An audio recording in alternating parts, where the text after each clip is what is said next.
Ayan ang kuko ni ma'am, kakapanood sa reels ko. Sa video ko. Yan, nagkot-kot ng sariling ko. Huwag yung gagayahin to ha. Nagkot-kot na sariling ko. Ayan, namaga. Kailan pa to? Ano po, nung nag-message ako sa'yo, unang-una po yun. Ilang buwan? Ilang months? Ilang linggo na? Parang 1 month lang po. Grabe ka. Mag-1 month. Grabe na pala yan. Grabe ka kasi. Panood ka ng panood. Ayan tuloy.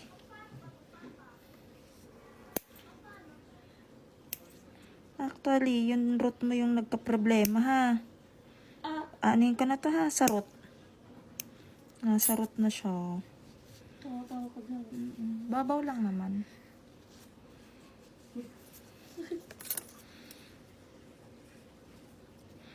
Nabigla lang ako dyan kasi. Ayan, kot-kot pa more. Nasa root. Amangat na yung root mo. Anong ginawa mo ba dito? Sinundot mo ng sobra? Opo, tapos pag Umangat na. tinigilan ko naman Umangat na hanggang dito na, oh. Baka dahil ko nababasa. Hindi. Nasobra to sa kutkot. Yung pinakadulo. Kasi wala ka naman ingrown eh. Hindi naman sa gilid ang problema. Ang problema mo ay andito sa dulo. Yan, ang lahat yan. Umangat na yun, oh. Nakaangat na nga eh. Itong sa gilid, wala eh. Wala naman na eh. Wait lang ha. Medyo may pain lang konti.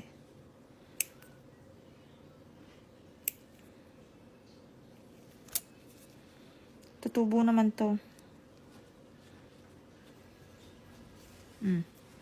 Okay na? Okay na? Opo. Para ka nagdahilan? Okay na. Di na masakit. Yan nga yun. Akala ko po may naiwan na Hindi na ingrown dito sa gilid. Hindi. Nasa taas. Sinundot mo yan dun sa taas hanggang sa hindi mo siguro makutkot ng umangat yung dito sa may taas, sa may pinakarot, umangat na mismo. Aangat pa to lahat, mag-aangatan to ha. Pag umangat to, ibalik mo to dito kasi kailangan ulit natin tanggalin yun.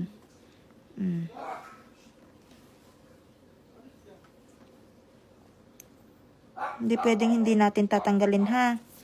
Yung aangat ha. Nagbabagong tubo yan.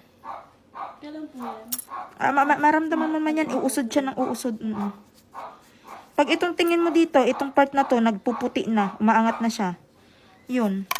Oh, nasakit pa. Hindi na.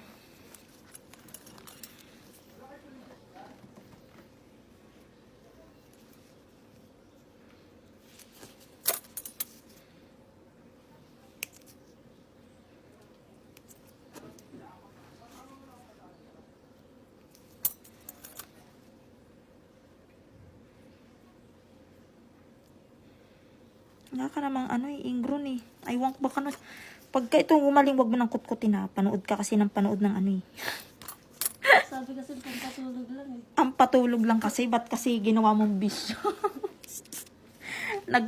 Asa bagay, pag narunong ka, mag-nilti ka na rin.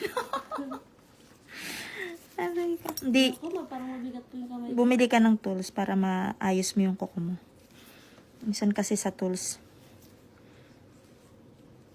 Nagbayad ito, nag-block na. Hindi, mawawala yan. Lagyan mo lang lagi ng moisturizer ha.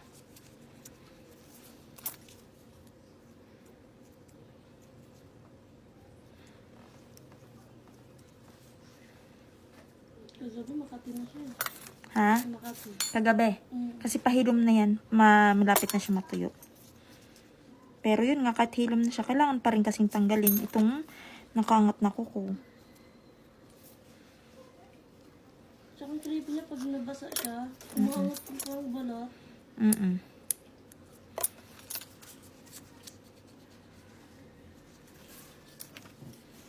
Wala na, kanina nang ginalaw mo siya, masakit eh. Masakit kanina. Ngayon hindi na. Nakaangat na kasi yung kuko. Tapos pag nagagalaw siya, natutusok siya dito sa fresh na laman. Kaya nararamdaman mo yung pain. Ayan, nilagyan ko na ng betadine ha. Tapos, lagyan natin ng gamot.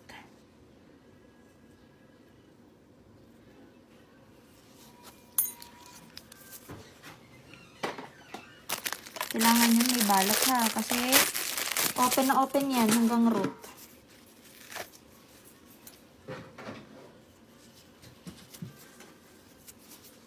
Tatakpan natin kasi para hindi siya ma-expose yung sugat sa dito, sa ilalagay natin.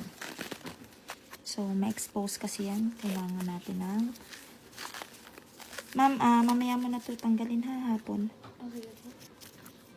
Mahal pa po pagbasa. Hindi naman. Pwede na to. Hindi naman siya ganun ka. Safe naman siya. So, ayan. Okay na.